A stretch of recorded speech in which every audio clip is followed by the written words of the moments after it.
DCTV Desa berkabar berbagi untuk kebaikan. Relokasi TPP dengan mempertimbangkan efektivitas pendampingan, keseimbangan teamwork dan hubungan kebutuhan program. BPSDM dapat menyetujui dan tidak menyetujui permohonan, artinya baik itu rekomendasi maupun permohonan langsung dari TPP, itu BPSDM itu dapat menyetujui dan tidak menyetujui. Itu kira-kira apa yang kita bisa cermati dari peraturan yang keputusan Menteri 143. Berikutnya masih ada? Udah nggak ada. Kira-kira kerabat desa yang kemudian perlu kita cermati bersama. Menjadi pertanyaan menarik adalah ketika kemudian beberapa menyampaikan ke menyampaikan ke tim redaksi, mempertanyakan tentang penempatan yang baru, artinya dengan surat yang baru kok kemudian beda lokasi dan seterusnya. Nah, kalau kita mencermati itu, kalau kita mencermati bahwa ada perbedaan penempatan, konteksnya adalah ini perpanjangan ya. Ini perpanjangan. Jadi kita sudah melihat tadi dasar hukumnya surat tugas itu adalah perpanjangan. Kalau perpanjangan maka bukan kemudian atau tidak bisa kemudian dimaknai ini sebagai tugas baru. Kalau yang memang sudah pernah menjadi tenaga pendamping profesional, maka konsepnya yang surat tugas kemarin yang mungkin baru saja terbit itu mestinya adalah perpanjangan.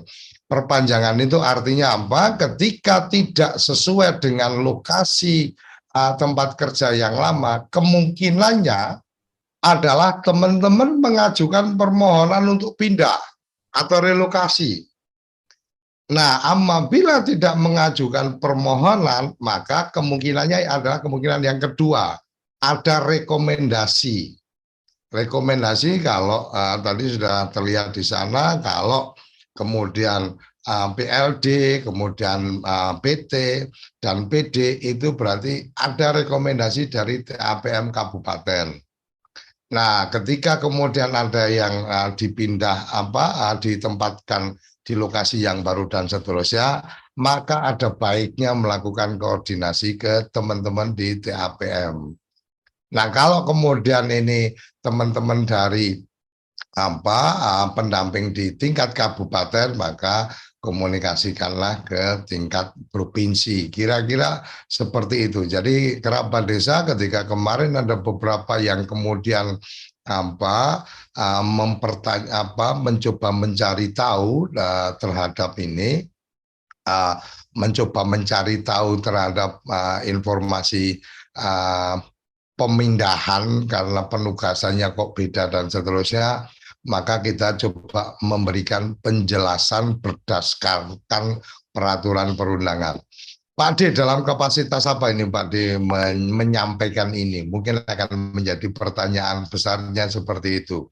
Ini dalam kapasitas kita mencoba mencari tahu sebenarnya secara regulasinya kayak apa. Dan pagi hari ini saya tim redaksi juga sudah menyampaikan undangan kepada koordinator di nasional Pak Sukoyo, Pak D Sukoyo sudah kita kirim juga informasinya. Pagi ini kita akan memperbincangkan.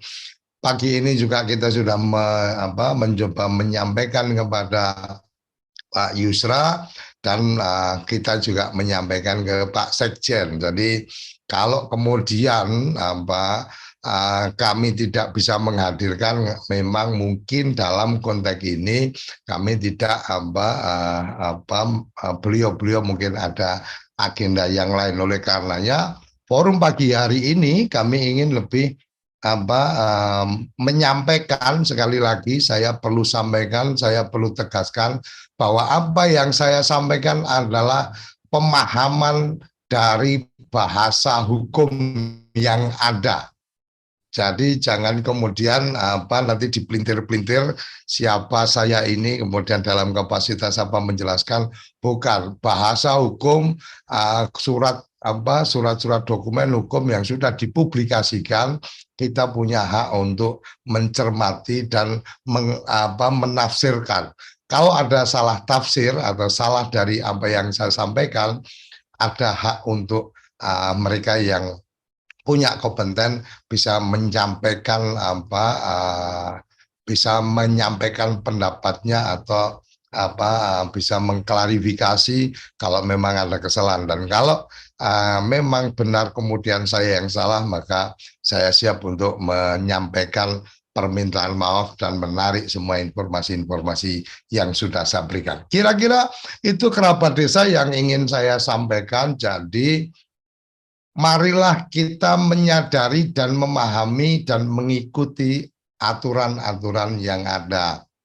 Oleh karenanya, ketika ada teman-teman yang kemarin ada yang menyampaikan ke kami, kami sampaikan silahkan koordinasikan, karena secara aturan yang saya pahami adalah seperti ini, dan tidak dalam kapasitas TV Desa bisa mempengaruhi kebijakan apapun yang ada di Kementerian Desa. Kita hanya ikut membantu mendiseminasikan informasi apabila memang ruang-ruang itu diberikan, artinya ada kesediaan dari teman-teman, dari para pihak yang kemudian siap untuk menyampaikan informasi ini. Kerabat desa, itu yang mungkin saya bisa sampaikan. Yang tadi sekali lagi saya sampaikan bahwa yang tadi disampaikan Pak Yusra itu adalah typing dari acara kita 16 Juni 2021, dan itu berdasarkan Kepmen 40. Hari ini Priyanto Joko di CTV mengabarkan. 2022. Jadi ini harus dipahami. Mungkin ada hal yang berbeda. Ada lagi statement, cuma kebetulan kita kemarin meminta redaksi untuk mencoba membongkar dokumen-dokumennya, kita belum ketemukan, adalah statement dari Gus Menteri tentang bagaimana perhatian beliau terhadap teman-teman TPP, maka kemudian prioritasnya adalah teman-teman bertugas sesuai dengan domisili. Kira-kira seperti itu yang pernah kita tangkap.